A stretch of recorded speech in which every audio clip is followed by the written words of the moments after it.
Hi everyone, welcome back to the channel study smartly with Jyoti. कल के lecture समझा था डुरखाइम और कार्ल मार्क्स का क्या व्यू पॉइंट है सोशल स्ट्रक्चर को लेकर के, जिसमें हमने देखा डुरखाइम का फोकस है कि जो सोशल स्ट्रक्चर है वो सुपीरियर है, जो सोसाइटी है वो सुपीरियर है, और एक इंडिविजुअल जो है इस सोशल स्ट्रक्चर इस सोसाइटी के अंदर जो है वो रहता है।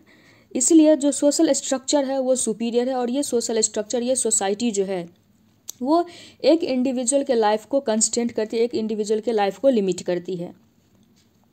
वहीं कार्ल मार्क्स बात करते हैं कि सोशल स्ट्रक्चर जो है जो सोसाइटी है वो कंस्टेंट डालती है, लेकिन ये इनका फोकस जो है सोशल स्ट्रक्चर के अंदर वो किसी दूसरे चीज़ पे है।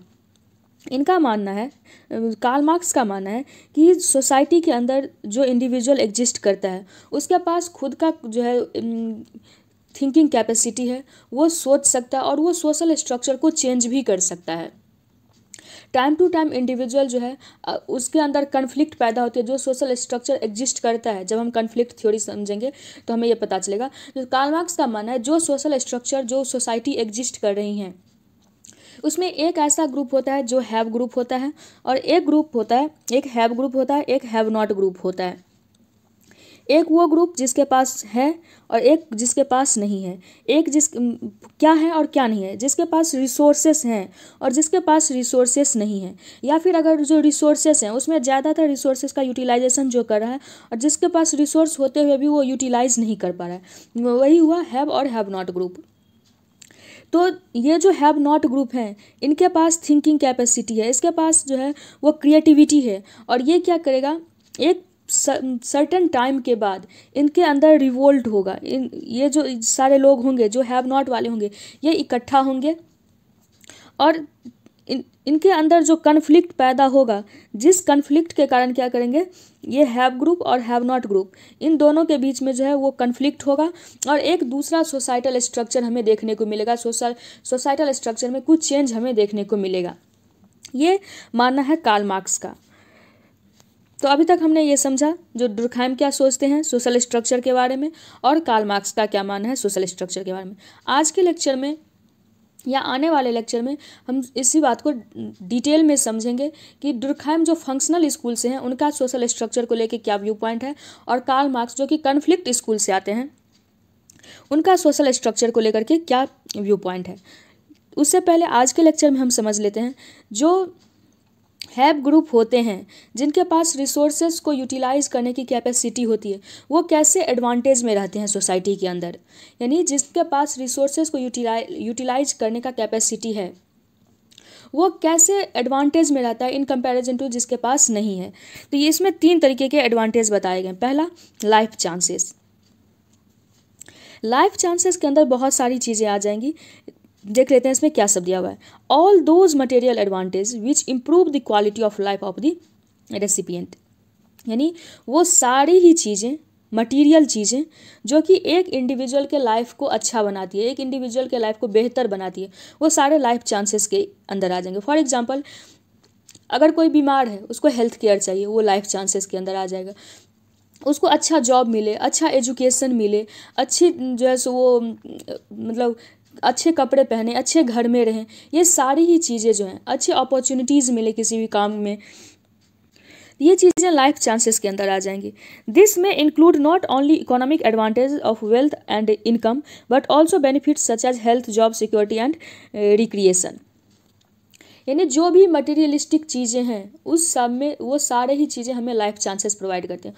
फॉर एग्जांपल, आज मॉडर्न टेक्नोलॉजी है और आज के समय कोई एक पर्सन ऐसा है जिसके पास बहुत सारे इलेक्ट्रॉनिक गैजेट्स हैं, तो वो ईजिली काम कर पा रहा है इन कंपैरिजन टू उसके जिसके पास नहीं है, वो ट्रेडिशनल मेथड से चल रहा है। तो हम कह सकते हैं उसके पास अधिक लाइफ चांसेस नहीं है, उसके पास उतना ज़्यादा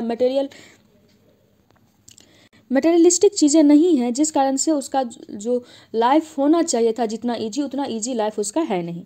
दूसरा जो एडवांटेज मिलता है जिसके पास रिसोर्सेस होते हैं वो है सोशल स्टेटस, प्रेस्टीज और high standing in the eyes of the other members of the society. यानी पहला तो ये हो गया उसको अच्छे लाइफ चांसेस मिल जाते हैं सोसाइटी के अंदर। दूसरा, स्टेटस, प्रेस्टीज, जिन लोगों के पास कुछ होता है उनको ज़्यादा प्रेस्टीज मिलता है। फॉर एग्जांपल, जिसके पास एजुकेशन है, तो जो लोग एजुकेटेड नहीं होते हैं वो लोग उसको रिस्पेक्ट करते हैं। किसी के पास बहुत ज़्यादा पैसा है, जिसके पास नहीं है वो उसको रिस्पेक्ट करता है सोसाइटी के अंदर। किसी के पास जो है बहुत बड़ा पोस्ट है, गवर्नमेंट पोस्ट है, तो जो लोग दूसरे जो होते हैं सोसाइटी के अंदर, अगर वो गवर्नमेंट के पोस्ट को वैल्यू करते हैं तो लोग उनका रिस्पेक्ट करते हैं। किसी के पास पॉलिटिकल पावर है तो लोग उसका रिस्पेक्ट करते हैं। यानी कहने का मतलब, जो जिसके पास चीज़ें होती हैं, जो मटेरियलिस्टिक चीज़ें होती हैं, उनका पहला तो लाइफ चांसेस अच्छा हो जाता है, और दूसरा कि उनका सोशल स्टेटस बढ़ जाता है, उनका सोसाइटी में रिस्पेक्ट करते हैं दूसरे लोग, प्रेस्टीज बढ़ जाता है उनका दूसरे के आइज में। तीसरा है पॉलिटिकल इन्फ्लुएंस। और अगर किसी के पास प्रेस्टीज है, सोशल स्टेटस है, मटेरियलिस्टिक थिंग है, लाइफ चांसेस अच्छे हैं, वेल्थ है, तो वो पॉलिटिकल इन्फ्लुएंस भी ईजिली कैच कर पाता है, पॉलिटिकल नेटवर्किंग में भी जो है अपने आप को ईजिली जोड़ पाता है। The ability of one group to dominate others और to have respondent influence over decision making और to benefit advantages from decisions.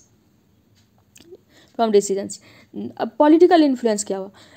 अगर मान लेते हैं कि कोई एक ग्रुप है, तो हम जितने भी पॉलिटिकल सिस्टम देखते हैं, जो अगर कोई भी पॉलिटी है वो चलता है वेल्थ से। और हम लोग डे टू डे लाइफ में भी बात करते हैं, जो सरकारें जो चलती है उनमें बहुत सारे जो वेल्दी लोग होते हैं उनका इन्फ्लुएंस वहाँ पे हमें देखने को मिलता है। डिसीजन जो है कहीं ना कहीं उनके पक्ष में होता है।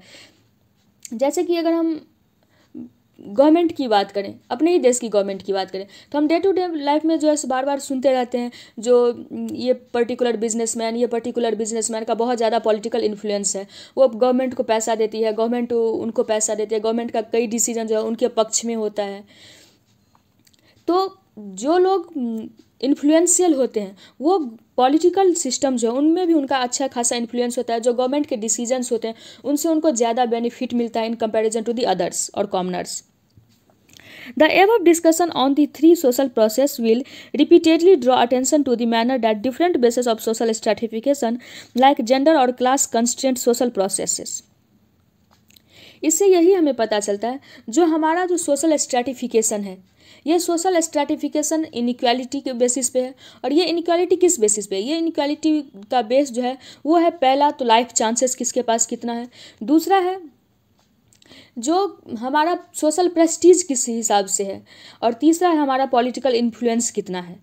और उसके अलावा भी बहुत सारी जो है सो चीज़ें होती हैं जो कि हमें कंस्ट्रेंट पैदा करती हैं और सोशल स्ट्रैटिफिकेशन में हमें डिफरेंट लेवल पे रखती हैं। The opportunities and resources available to individual and group to engage in competition, cooperation and conflict are shaped by social structure and social stratification. यानी कोई भी जो इंडिविजुअल है वो किस हद तक किसी भी किस हद तक किसी भी अपॉर्चुनिटीज़ को अवेल कर सकता है, किसी भी रिसोर्सेज का यूज कर सकता है, उसका जो है अपने हित में यूटिलाइजेशन कर सकता है एक इंडिविजुअल या कोई एक ग्रुप। वो डिपेंड करता है कि उनके बीच में किस तरीके से कंपटीशन है, उनके बीच में किस तरीके से कोऑपरेशन है और कैसा कन्फ्लिक्ट है इंडिविजुअल के बीच में या लोगों के बीच में। और ये चीज़ें जो है सो डिपेंड करती हैं उनके सोशल स्ट्रक्चर और सोशल स्ट्रैटिफिकेशन के बेसिस पे।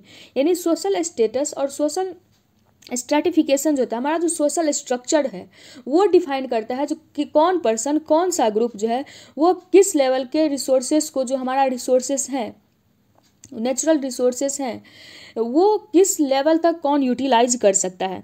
उसी चीज़ को यहाँ पे दिया गया, the opportunities and resources avail to the individual and groups to engage in competition, cooperation and conflict are shaped by social structure and social stratification. यानी जो सोशल स्ट्रक्चर और सोशल स्ट्रैटिफिकेशन होता है उसी से हमें पता चलता है हमें किस चीज़ के लिए कम्पीट करना है, किस चीज़ के लिए कोऑपरेट करना है और किस चीज़ के लिए जो है वो कह सकते हैं कन्फ्लिक्ट हो सकता है। At the same time, humans do act to modify the structure and system of stratification that exist. और सेम टाइम जो है हमें ये भी देखने को मिलता है कि ह्यूमन के अंदर जो है वो ये कैपेसिटी है कि वो टाइम टू टाइम जो स्ट्रक्चर है, जो सोशल स्ट्रक्चर है उसको मॉडिफाई कर सके। उनको फॉर एग्जांपल जो गवर्नमेंट की स्कीम्स होती है, गवर्नमेंट की स्कीम क्यों होती है? क्योंकि हमारे सोसाइटी के अंदर एक वो ग्रुप होता है जिनके पास बहुत सारे रिसोर्सेस होते हैं, जो बहुत सारे रिसोर्सेस को ईजिली अवेल कर सकता है, बहुत सारे अपॉर्चुनिटीज़ को ईजिली अवेल कर सकता है। दूसरा वो ग्रुप होता है जो बहुत सारी चीज़ों को जो है वो अवेल नहीं कर पाती है सोसाइटी के अंदर। तो गवर्नमेंट क्या करती है, हमारा जो सोशल स्ट्रक्चर जिस तरीके से बना हुआ है उसमें एक चेंज लाने की कोशिश करती है। गवर्नमेंट डिफरेंट स्कीम्स लाती हैं, टैक्स स्कीम जैसे हो गया। तो टैक्स में क्या है, एक वो ग्रुप है जिसके पास सब कुछ है, रिसोर्सेस है, चूँकि वो ज़्यादा रिसोर्स को यूज कर पा रही है, इसलिए गवर्नमेंट उनसे ज़्यादा अमाउंट ऑफ टैक्स लेती है और उस टैक्स को गवर्नमेंट जो वेलफेयर स्कीम्स होती हैं उसमें लगाती है, ताकि वो ग्रुप जो कि उस रिसोर्सेज का यूटिलाइज नहीं कर पाया है उसको भी उससे लाभ हो। तो इसमें बताया गया जो ह्यूमन जो है वो टाइम टू टाइम अपने स्ट्रक्चर को, जो सोशल स्ट्रक्चर है, जो सोशल स्ट्रेटिफिकेशन है, उसको मॉडिफाई कर सकता है जिसमें वो रह रहा है, और डिफरेंट टाइम के अकॉर्डिंग जिस तरीके के सोशल स्ट्रक्चर की ज़रूरत है उस तरीके के सोशल स्ट्रक्चर को वो क्रिएट कर सकता है। अब इसमें आगे बताया गया है कि 2 ways of understanding social process in sociology, यानी सोशियोलॉजी में हम सोशल प्रोसेस किस तरीके से होता है उसको हम 2 तरीके से सीख सकते हैं। In the earlier book Introducing Sociology Class 11, you have seen the limitations of common sense knowledge.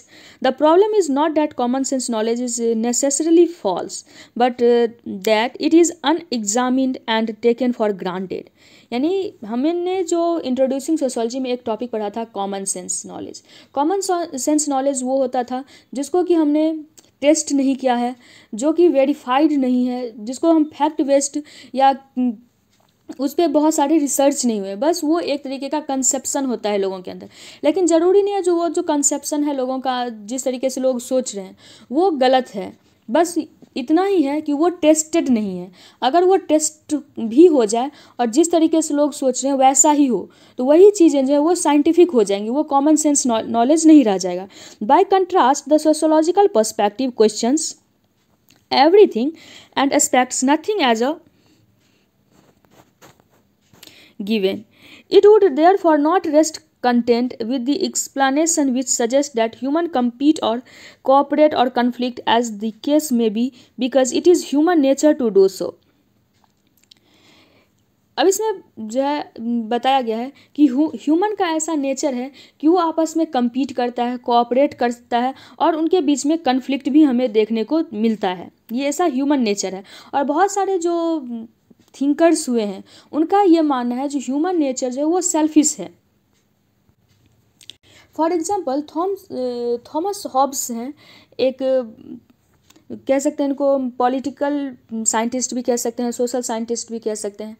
तो इनका मानना था कि जो ह्यूमन नेचर है, चूँकि बेसिकली ये हैं पॉलिटिकल साइंटिस्ट, लेकिन इनके कुछ थ्योरीज का यूज जो है सोशियोलॉजी के अंदर भी किया गया है। तो ये बोलते हैं ह्यूमन जो है उनका जो नेचर है वो प्राइमरली वो सेल्फ इंटरेस्ट है, वो सेल्फ ड्रिवन है, यानी ह्यूमन क्या है वो सेल्फिश है। वहीं कुछ दूसरे सोशोलॉजिस्ट जैसे कि जॉन लॉक आते हैं तो वो बोलते हैं जो ह्यूमन सिर्फ जो है वो सेल्फ इंटरेस्ट और सेल्फ ड्रिवन ही नहीं है, सेल्फिश नेचर ही नहीं है ह्यूमन का, बल्कि ह्यूमन के अंदर जो है सो सेल्फिशनेस तो है ही, साथ साथ सिंपैथी भी है। और उसी सिंपैथी के कारण क्या होगा, कोऑपरेशन होगा लोगों के बीच में, सिर्फ कंपटीशन नहीं होगा, सिर्फ कन्फ्लिक्ट नहीं होगा, बल्कि कोऑपरेशन भी होगा। और बहुत सारे अलग अलग सोशल साइंटिस्ट जो है या पॉलिटिकल साइंटिस्ट ह्यूमन नेचर को अलग अलग तरीके से डिफाइन करते हैं। तो वही चीज़ यहाँ पे बताया गया है कि जो ह्यूमन है वो कम्पीट करते हैं, कोऑपरेट करते हैं और कन्फ्लिक्ट भी होता है ह्यूमन के बीच देखने को हमें मिलता है। The assumption behind such explanation is that there is something intrinsic and universal in human nature that accounts for these process। यानी ह्यूमन जो है उसके नेचर में कुछ ऐसा है अंदरूनी कि वो चीज़ों के लिए compete भी करता है, कोऑपरेट भी करता है और उनके बीच में कन्फ्लिक्ट भी होता है। फॉर एग्जाम्पल, अब ये कैसे होता है, एग्जाम्पल के थ्रू समझते हैं। अब मान के चलते हैं एक ऐसा सोसाइटी था जिसमें सारे ही लोग इक्वल थे, जिसको कि हम कम्युनिज्म के अंदर समझते हैं, यानी सारे ही लोग इक्वल हैं। अगर कोई लैंड है तो सब पे इक्वल, सबके प्रॉपर्टी लैंड है, कोई बड़ा नहीं, कोई छोटा नहीं, कोई किसी में कोई इनइक्वालिटी नहीं, सब बराबर है। कम्युनिज्म एज एन यूटोपिया, इसको हम बाद में समझने की कोशिश, इसमें सारे ही लोग बराबर हैं। जैसे ही लैंड एक प्रॉपर्टी के रूप में एक इंडिविजुअल यानी कह सकते हैं प्राइवेट प्रॉपर्टी का राइज होगा। तो अभी तक ये लैंड जो था वो सारे ही लोगों से बिलोंग कर रहा था, सारे लोगों का इक्वल राइट था इस लैंड पे। जैसे ही प्राइवेट प्रॉपर्टी का राइज होगा, अब इसमें से कुछ लोग चाहेंगे जो ये लैंड हमारे कब्जे में आ जाए, कुछ चाहेंगे जो ये हमारे कब्जे में आ जाए। अब क्या होगा, अब हर पर्सन का इस लैंड के साथ जो है वो सेल्फ इंटरेस्ट जुड़ गया। अब क्या होगा, तो सारे ही लोग इस लैंड के लिए जो है वो लड़ाई करना चाहेंगे, उनके बीच में कन्फ्लिक्ट होगा। लेकिन एक पर्टिकुलर समय के बाद अगर किसी ने इस लैंड, मान के चलते हैं एक बहुत बड़े लैंड के एरिया को उसने अपने अंदर कर लिया, उसने कब्जा कर लिया, एक लैंड का एरिया किसी एक पर्टिकुलर इंडिविजुअल के अंदर आ गया, तो क्या ये इस लैंड के अंदर सारे ही काम को खुद कर पाएगा? नहीं कर पाएगा। अभी तक क्या था, दूसरे से कंपटीशन हो रहा था, कन्फ्लिक्ट हो रहा था, ये लैंड किसी भी तरीके से हमारे अंदर आ जाए। अब जैसे ही ये लैंड इसके अंदर आ गया, तो क्या ये पूरे लैंड का ऑनरशिप खुद रख पाएगा? ऑनरशिप तो रख पाएगा, लेकिन पूरे ही लैंड का में प्रोडक्शन खुद कर पाएगा? नहीं कर पाएगा। अब इसको क्या चाहिए, अगर इस लैंड में किसी भी चीज़ को प्रोड्यूस करना है तो उस प्रोडक्शन प्रोसेस के लिए इनको जो है बहुत सारे लेबर चाहिए। अब ये लेबर जो है, ये जो लेबरर्स होंगे, वो इनके बीच में क्या होना चाहिए? कोऑपरेशन होना चाहिए। कंपटीशन नहीं बल्कि कोऑपरेशन होना चाहिए। तभी ये जो है कुछ अमाउंट इसको पे करेंगे या कुछ अनाज पे करेंगे, ताकि इनका भी कह सकते हैं कि सर्वाइवल हो सके, और ये अपना लेबर देंगे इनको और इनका भी सर्वाइवल ईजिली हो पाएगा। इस तरीके से हम कह सकते हैं जो ह्यूमन जो है चीज़ों के लिए compete भी करते हैं, कन्फ्लिक्ट भी है उनके बीच में, और कोऑपरेशन भी है ह्यूमन के अंदर।